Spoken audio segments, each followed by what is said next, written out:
Bonjour et bienvenue dans Le Saint du jour, le podcast qui fait résonner la voix des saints dans notre vie d'aujourd'hui. Nous sommes le 9 novembre et l'Église nous invite à contempler un témoin de feu, Saint Théodore le Studite, moine byzantin, abbé réformateur, défenseur courageux de la foi en temps de crise. Son existence fut un combat pour la liberté de l'Église, la beauté des icônes, la vie communautaire selon l'Évangile. Son message traverse les siècles. Vivre le Christ non seulement en parole, mais en acte, unir la prière et le travail, faire de la fidélité un chemin de lumière. Théodore naît vers 759 à Constantinople, dans une famille noble et cultivée. Son oncle Platon, moine fervent, exerce sur lui une influence décisive. Vers 704-21, Théodore quitte le monde et entre avec ses parents dans le monastère de Sacoudion, en Bithynie. Sous la direction de Platon, il s'imprègne de la vie monastique, prière, pauvreté, travail, études. En 794, il devient abbé. L'empereur Constantin VI le convoque à la cour, mais un scandale politique le conduit en exil. Théodore découvre alors que la fidélité à Dieu peut coûter cher. La vérité ne se négocie pas. Rappelé d'exil, il reçoit la direction du monastère du Studion à Constantinople, l'un des plus grands du monde byzantin.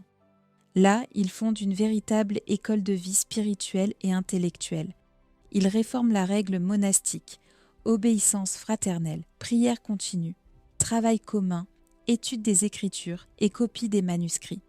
Le Studion devient un centre de rayonnement spirituel, théologique et culturel. Lorsque l'empereur Léon V rouvre la querelle des icônes, Théodore se lève pour défendre la vénération des images saintes. Pour lui, refuser l'icône du Christ, c'est refuser le mystère de l'incarnation. Il écrit « Celui qui nie l'image du Seigneur, nie le Seigneur lui-même ». Catéchèse pg 99. Persécuté, emprisonné, battu, exilé à plusieurs reprises, il demeure ferme. Je ne crains que de trahir l'amour du Christ. Il meurt en exil le 11 novembre 826 à Principaux, près de Constantinople. L'Église orientale le fête le 11 ou le 12 novembre, mais nous faisons mémoire aujourd'hui, 9 novembre, de son témoignage lumineux. Ses catéchèses et ses règles, SC 96, inspireront des générations de moines jusqu'à la Russie. Théodore a su unir discipline, intelligence et charité. Il a fait du monastère un cœur battant de prière et de culture. Son mot d'ordre, rien sans amour, rien sans fidélité. Écoutons l'écho de sa voix spirituelle. N'aimons pas le Christ seulement de parole, mais aussi d'actes, que notre vie soit vraiment ce que dit notre bouche. Et encore, le moine doit, par une vie humble et assidue, unir la terre et le ciel par sa prière. 3 accents. La fidélité rigoureuse, la simplicité monastique et le rayonnement dans le monde. Prenons un temps de lecture. Évangile selon saint Jean 15, 4-5. Demeurez en moi et moi en vous. Comme le sarment ne peut de lui-même porter du fruit, s'il ne demeure au cep, ainsi vous non plus, si vous ne demeurez en moi. Je suis le cep, vous êtes les sarments. Celui qui demeure en moi et moi en lui, celui-là porte beaucoup de fruits. Car sans moi, vous ne pouvez rien faire. Lettre aux Hébreux 12, 1-2.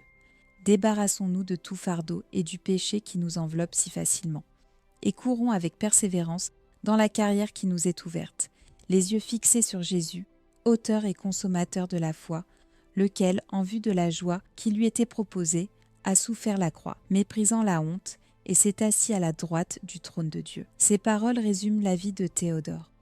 Demeurer en Christ, avancer sans peur, porter du fruit dans la fidélité.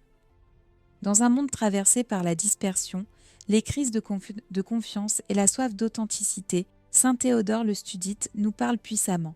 Fidélité, il nous apprend à tenir bon dans la foi quand les repères vacillent.